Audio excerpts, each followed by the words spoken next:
Mi nombre es Patricia Luna Cano y les voy a hablar sobre el tema de nutrigenética y nutrigenómica, en especial el artículo en donde se abarca este tema, que es denominado influencia de aminoácidos provenientes de la dieta en la expresión de genes. Para comenzar, debemos de entender dos conceptos primordiales y básicos que son nutrigenética y nutrigenómica.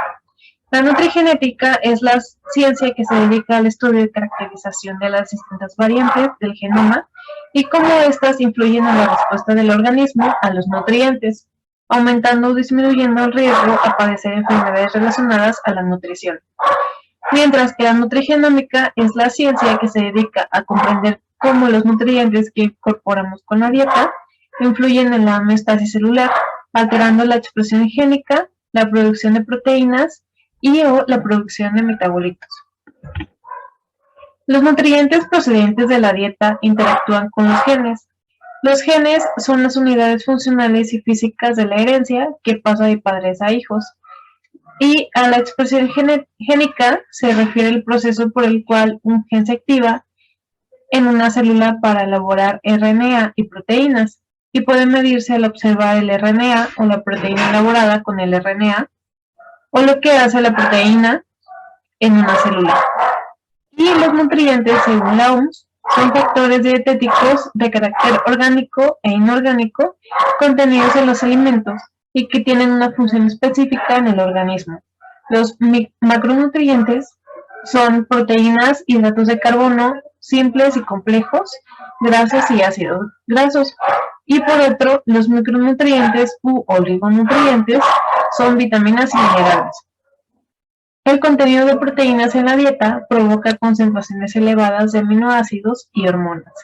Ello provoca efectos que alteran la regulación de ciertos genes, tales como SNAT2 y AGRP.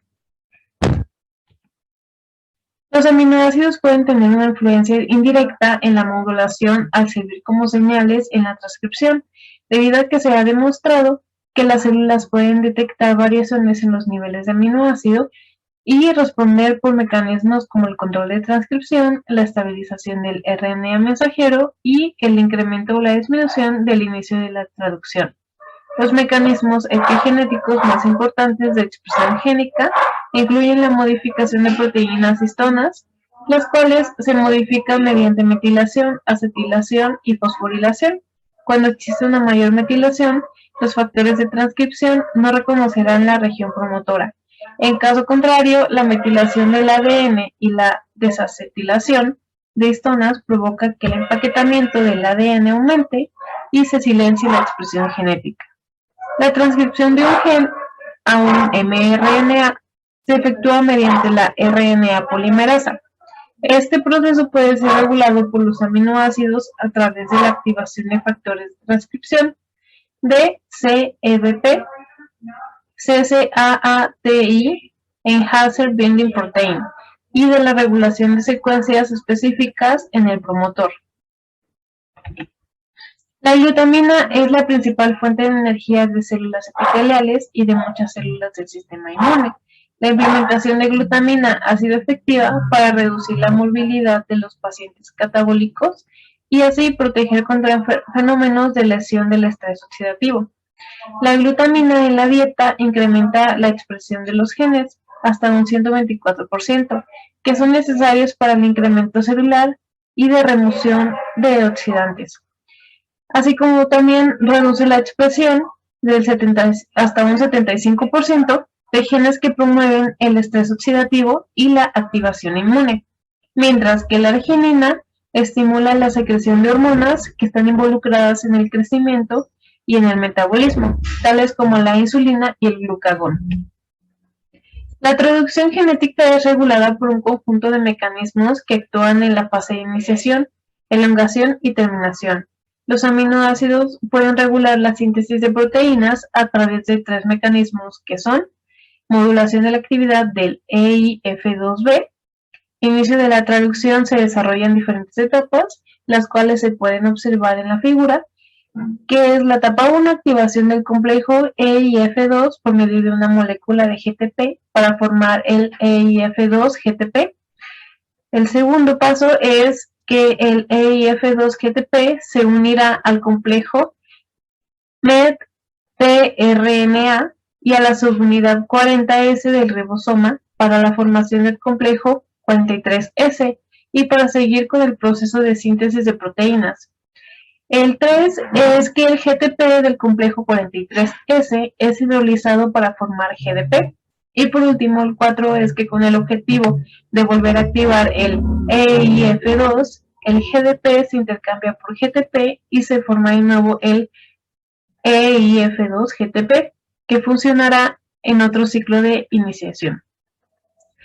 Y para la fosforilación del complejo 4E-BP1, existe un segundo paso en la iniciación de la traducción, donde se une un mRNA al complejo de preiniciación 43S. Y si existe una privación de aminoácidos en la dieta, especialmente de leucina, la mTOR se activa y causa la fosforilación de 4E-BP1. La mTOR es otro tipo de quinasa cuya función principal es coordinar la disponibilidad de nutrientes con el crecimiento celular. Y por último, la fosforilación de la proteína S6. La S6 es una proteína ribosomal y su fosforilación se realiza directamente por una proteína llamada S6 quinasa, cuya actividad es a su vez regulada por la fosforilación catalizada por la mTOR, que para activarse requiere de una adecuada disponibilidad de aminoácidos y de la presencia de insulina. El control de aminoácidos en la transcripción de genes ha sido estudiado utilizando los mecanismos moleculares que involucran a los genes CHOP, que es el gen ECBP, homologous protein, y el gen de la asparagina sintetasa, que se abrevia AS. El primero es una proteína nuclear relacionada con la familia de los factores de transcripción, CEBP, CCAATI1, que dimeriza con otros miembros de su familia y está involucrada en la apoptosis celular.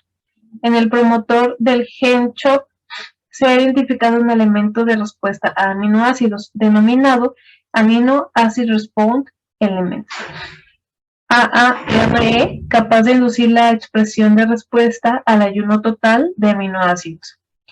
Y tenemos el gen de la asparagina sintetasa, AS, en donde los aminoácidos pueden tener una influencia sobre la expresión de este gen, lo que ocasiona un incremento de la proporción de transcripción y de estabilidad de RNA mensajero para la síntesis de la asparagina y ácido glutámico a partir de glutamina y ácido aspartático. Se requiere una enzima llamada asparagina sintetasa y ATP.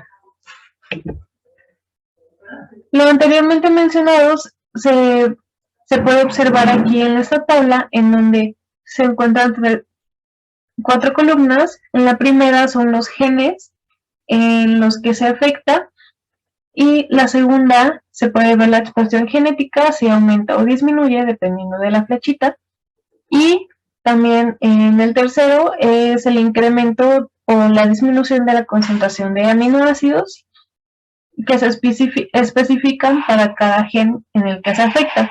Y por ejemplo en la primera fila se puede observar el gen de la asparagina sintetasa y el gen CHOP, que su expresión genética es aumentada por la disminución de estos 4 aminoácidos.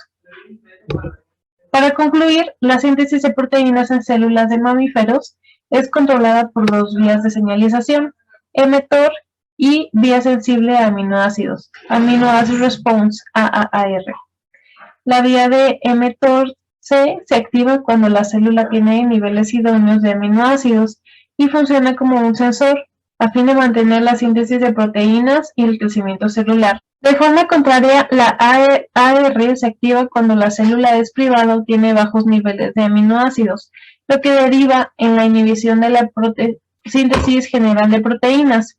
Se ha observado el efecto de aminoácidos sobre la modulación de la cromatina, provocando la metilación de ADN y la acetilación de histonas. Sin embargo, las acciones de aminoácido en la modulación de la actividad del EIF2B, la fosforilación del complejo 4E-BP1 y la fosforilación de la proteína S6 son más evidentes. Por otra parte, los aminoácidos pueden regular la expresión de genes que codifican para factores de crecimiento y hormonas. Los aminoácidos que actúan sobre las neuronas hipotalámicas para regular el comportamiento de la alimentación y la homeostasis energética son un ejemplo de cómo se puede manipular la expresión de un gen para inducir o no la ingesta de alimentos, lo que ofrece una posibilidad de mejora en el tratamiento de pacientes con obesidad, diabetes o enfermedades del corazón. Esta es mi bibliografía consultada y muchas gracias.